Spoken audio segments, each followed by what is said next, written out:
Hey there, my dear brothers and sisters in Christ. So I just randomly decided to make this video as of 40 minutes ago. Just thinking about some stuff, and I wanted to see if I can convey that to you guys in a way that makes sense. And in a way I kind of don't really know where I'm going to go with this, but we'll just, see what happens here. So I just got done with work, and tonight, probably for the first time in 14 years, I've seen something that I haven't seen before. Now, it's not too drastic, not too much of a big deal, I suppose. Tonight, as you guys, most of you probably know, I work as a letter carrier. Just got done with work, and I'm sitting in my cold van right now waiting for it to warm up. I took my uniform off because probably not a good idea to show myself in uniform with this kind of content. You just never know these days. In fact, I don't even tell people where I work on my Facebook profile. I just say that I work for the IMF, which stands for Impossible Mission Force. It's kind of a triple meaning behind that, but I'm not going to get into that right now. But, I just thought we'd have some fun with that. Can't be too careful these days. But anyway, so as I was out there, at the end of the day, I had it's called a bump, basically taking a part of another route that was split. Or maybe just somebody needs help with another route, but today was a route that was split. I took about, 40 minutes worth, and it was dark outside, not terribly late. I mean, it's probably about 5 o'clock or so. It's 5:46 right now, and there were some either Jehovah's Witnesses or Mormons. I'm going to just assume it's Mormons. I didn't see their name tag if it said from the Church of Latter-day Saints or whatever, but two younger guys, probably 20 years old, as they typically are, dressed up very nice, going door to door. And they're very genuinely nice. I talked to them for 2 seconds. They're like, "Oh, it's really cool out here, huh?" And I'm like, yeah, it is. And just kind of give a cheery response. If I wasn't working, I would love to talk to them. I love talking to those guys. But anyway, the point of this video, now, it's not abnormal for me to see those guys out there all the time. I've shared with you, let me share this story. I think this is the Jehovah's Witnesses in this next instance, but years ago, and I've shared this before, I was delivering, and I got stuck behind these two, a little bit older, or one, I think was one was older, one was younger, and was the new person, but Jehovah's Witnesses. And I think there were 5 working that block. This is a long block. There was 2 further down and 2 by me, and then there's one in the car, I guess, who was the driver. But I was behind them walking, and I could hear them exclaiming joyfully, mind you, how excited they were to do what they were doing and how easy it was to go door to door. And they were just leaving some leaflets or whatever it was. Maybe it was the magazine, I don't know, but I think they were knocking too, but mostly just leaving stuff because, as you would know, people don't oftentimes open their door for those people. And I kind of made the point, as I do all the time, that it's interesting how these guys, they don't have the Holy Spirit. They have a false gospel. Now, they don't know that. They're deceived. And yet they're out there doing what they think is God's work. Or the work of getting the gospel, their gospel out, that's important to them.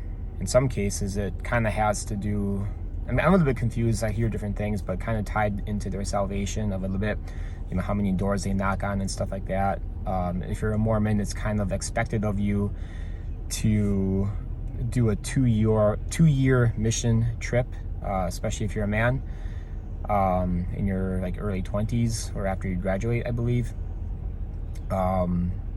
Actually, I just want to give a shout out to a really good podcast that I had been listening to for a couple of years now. It's called Cultish. So that's Cultish, the word cult and then ish at the end of it. They've had a lot of episodes on Mormonism, as you would expect, and it's a Christian podcast, and they go over the cults, they go over just kind of weird things, like even UFOs. They just did a 10-part series on UFOs. Really fascinating. Man, I'd love to talk about that. Maybe in my other channel, because this channel isn't really meant for talking about that kind of stuff. But they talked about Mormonism a number of times, and one time they had an ex-Mormon missionary. It was like maybe a 2-parter, 3-parter, and it was really good. It's like 2 years old now, but it's really fantastic just to get kind of the behind the scenes and just the adventure of it too, which I might want to talk about in a little bit. You know, I'll get there when I get there, but I always talk about this, and I don't want to harp on Christians too much as I usually do when I talk about this. Hold on, I'm just gonna respond to my wife, who's probably wondering, hey, are you done? You said you were done. What's taking so long? I'll tell her right now. I am just about to leave. I did not leave yet, but just a minute. She's responding to something else in a group message talking about the package volume, because a friend of mine was wondering about that. It's heavy.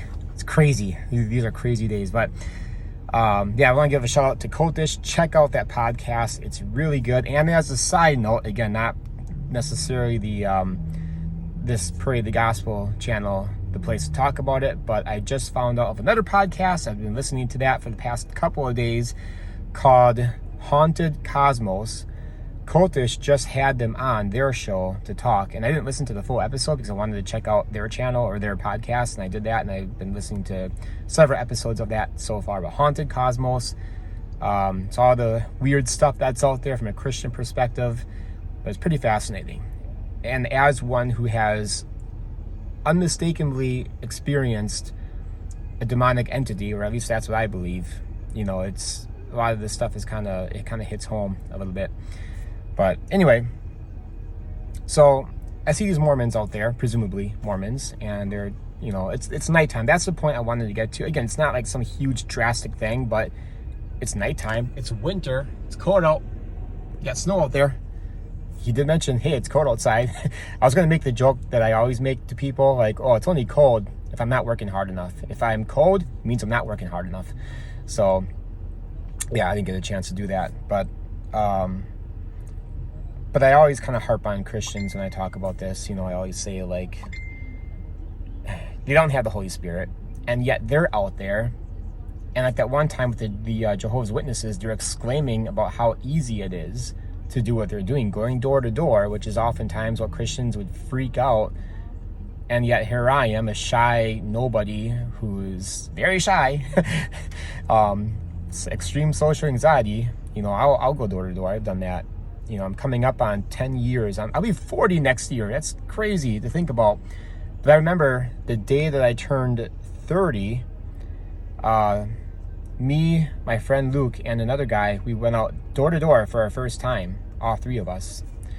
And we were just giving out Bibles, just to kind of test the waters, you know, not to talk to people unless they want to talk, but just want to ease in there. And it was a great experience. We went out that day, and it was, yeah, everyone we talked to, everyone that opened the door, just a tip, don't dress up like a Mormon or Jehovah's Witness, just dress normally. And that's what we did. And a lot of people opened their door and just you know, hey, we're in the neighborhood and we just wanted to see if anybody wanted a free Bible. That's really all we said. And every person that we talked to, at least, they accepted it and they were happy.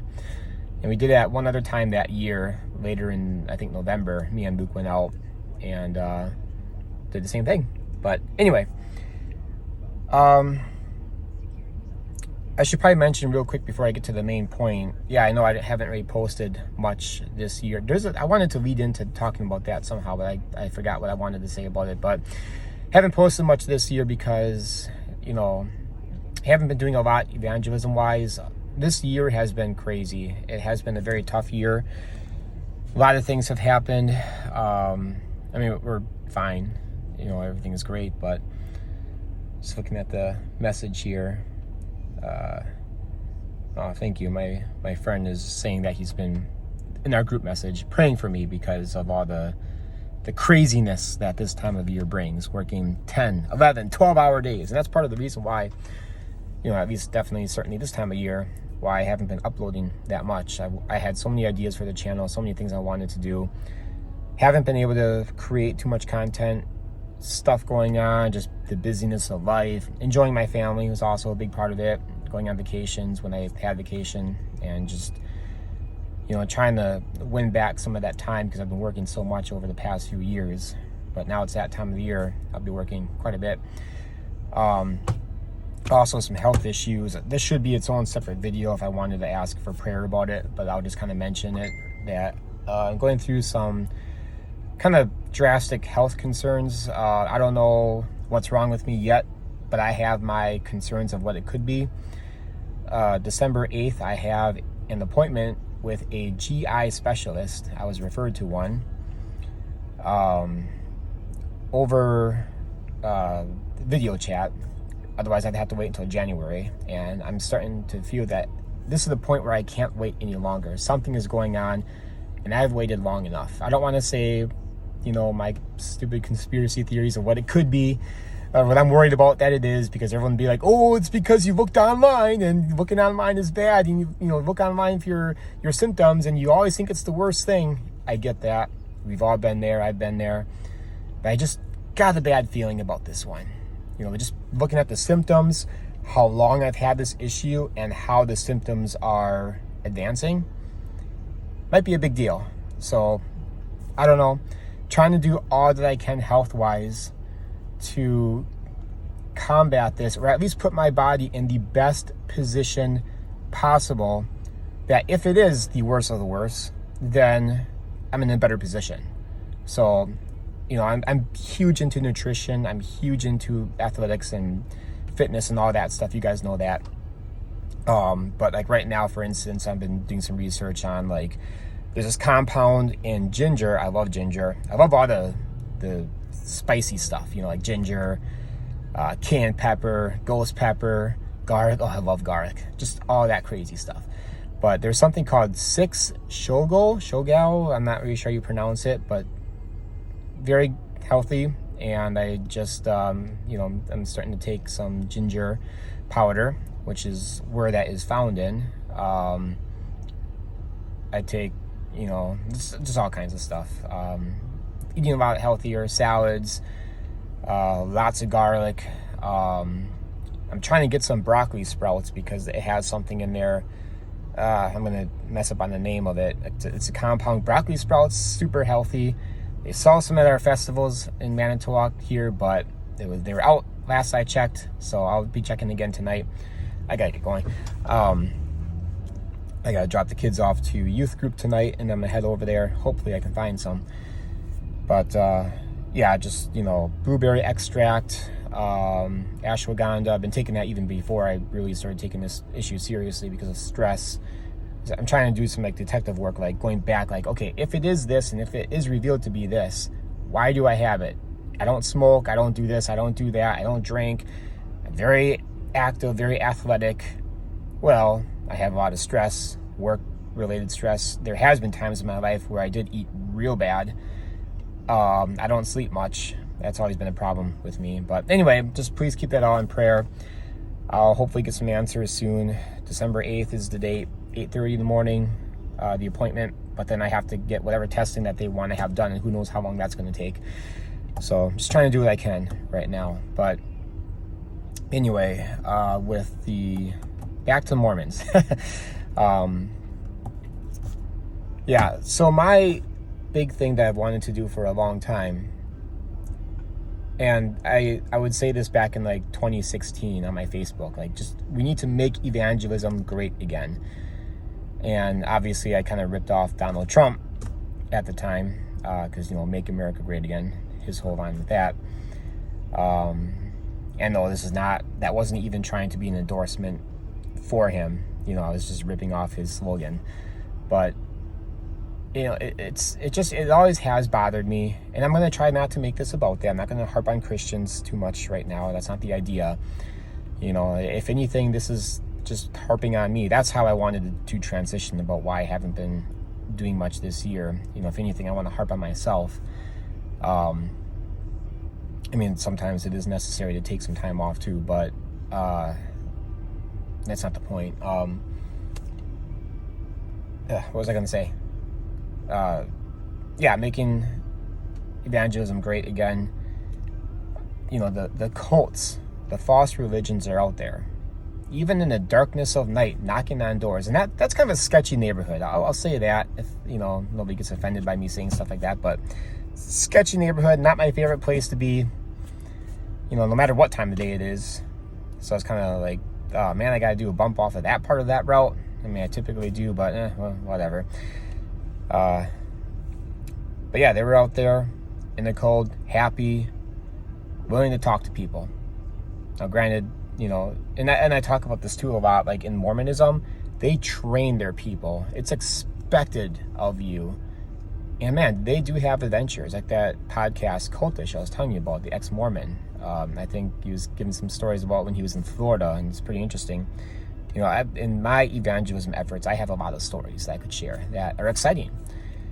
You know, when I got saved a year, 2 years, whatever, after, you know, I just kept on thinking about more and more, like, Christianity is adventurous. Like, let me put it this way. You know, it's like I've been saved now for 23 years about.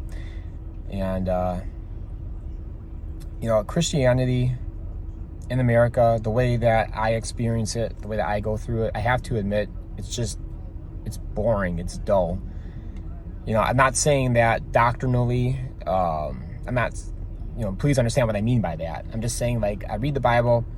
I read stories from people that have gone before us, or people in other areas of the world, and I just look at Christianity, you know, day in, day out, regular church, you know, is this it?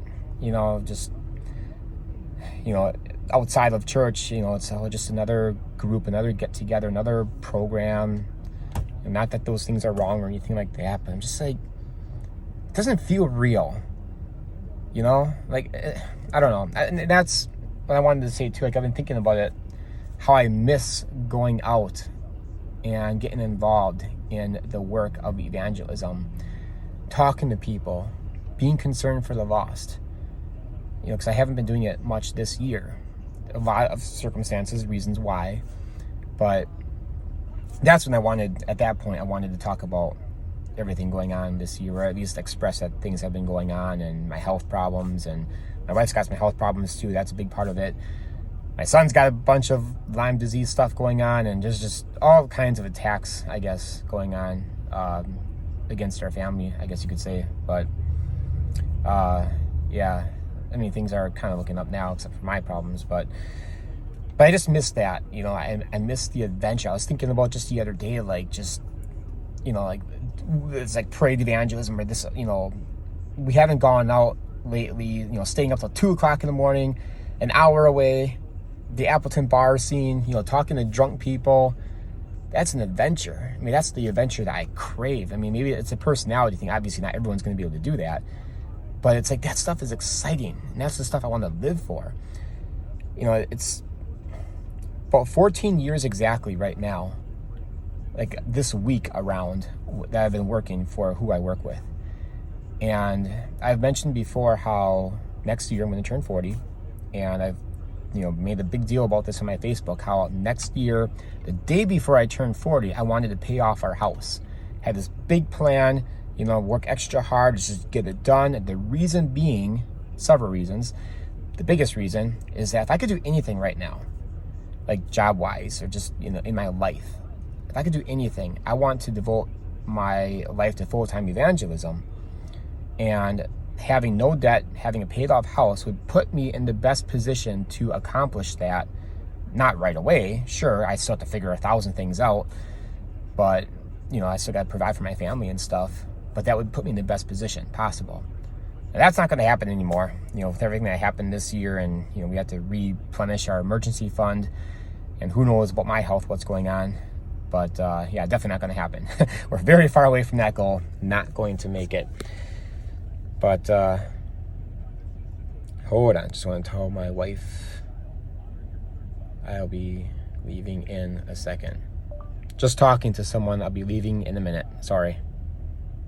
I know I said that already. Anyway, yeah, I was going to say something else and I totally blanked out. But yeah, I had so many ideas. I was really passionate about it, and it could still happen. I mean, who knows? We'll see. Not the getting the house paid off by 40 thing, but me engaging in, I mean, maybe if I have to wait, if I have to wait until retirement, okay. I'd rather get started a lot earlier so I have more time to do it and get my family involved more, and be young and healthy and still be able to do it. You know, I want to travel. I want to go door to door. I want to reach people out in the sticks. I want to reach cities. I love looking at the map of, like, say, Wisconsin or whatever. You know, it's usually Wisconsin because I'm standing outside of a bathroom at Quick Trip and I see a map there and I'm just waiting for the bathroom to open up. Looking at all these towns and cities, like, oh, I've never heard of that place before. Castle Rock, Wisconsin. What is it? It's a Castle Rock, Wisconsin. It's like a little tiny dot, you know, unincorporated, probably population 10. They need the gospel. Does anybody ever think about Castle Rock, Wisconsin? Come on, we need to get the gospel out there. Probably nobody's thinking about it. But, you know, it's stuff like that. Like, you know, I want to go out there into, like, small, medium, larger cities and go door to door, engage in maybe with sports fan outreach opportunities, preaching at different events, parades, obviously, just all these things. And I want to engage with other churches to some way, somehow, get them excited about evangelism again. You know, it's like, obviously not everybody has to do the same thing. Not everyone has to go door to door and do all the crazy stuff that adventure seekers like myself want to do. But there's no desire to train up people like the Mormons. Like, they train their people. They spend tons of money. You know, like, for me, I'm not trying to speak evil of the church or anything, but I could just, like, keel over dead, you know, for my health issues, and no one's going to care. No one's going to blink an eye, in the sense that, oh, Kurt was really big into getting the gospel out in Manitowoc and, you know, just Manitowoc County, northeastern Wisconsin. You know, we lost that now. Someone who's actually doing something, and I'm not trying to put myself on the pedestal, please understand. But, you know, like, people in general don't even know I exist in the church. I mean, they, you know, I try to talk to them about evangelism and stuff like that, but they just, you know, just don't really care. You know, it's, you expect that by now. Like, I've known that for, like, almost 2 decades. Like, people just don't want to talk about it. Mormons, you know, put us to shame. I always talk about that. Again, I'm not trying to I'm not trying to make it about that. But point of this video, is there a way that we can, I just want to get the conversation started. Maybe what time, how much time do I have? 22 minutes. Okay. Oh boy, I gotta go. 6:07. I have to be, I have to get the kids to youth group at 7 o'clock, and I still gotta drive 15 minutes home, change, eat some burgers. Having burgers tonight. I know I'm talking about healthy stuff. It's just tonight. You know, I'll make a nice, healthy spinach salad later. Organic olive oil, lots of onion, organic cucumber. What else did I put on there? Just all the good stuff. And I can't wait. It's my favorite. It's a very basic salad, and it's so good. But anyway, we need to start discussing, though, what we can do to get Christians excited about evangelism. I mean, I've talked about before how I know probably shouldn't be doing this, but I'm going to do it anyway. Drive, and I got to have one of those things that holds the phone, like right here. I've talked about before in my earlier years of this channel how I sent out altogether 70 letters to different churches. Me and my daughter Chloe, we actually prayed about it before we looked on a website to find all the churches of this one denomination. It's not a denomination, it's non-denomination, but whatever. It's you can find all their churches on this one website anyway. But because that was the church that we were going to at the time, so okay, it's convenient. 70 letters to encourage churches of evangelism. I was talking about parades specifically as like the main thing. I think the second batch that got sent out, I even told them about my Parade the Gospel channel. That's why the Parade the Gospel channel actually came into existence, mostly was because I would have film footage, evidence of how easy it is to get the gospel out. And just little tiny baby step ways, doing a parade or leaving gospel tracts places, whatever. It's mostly parades, obviously, Parade the Gospel, but I just want to share people that, because you can, literally, how is it not exciting to know that you can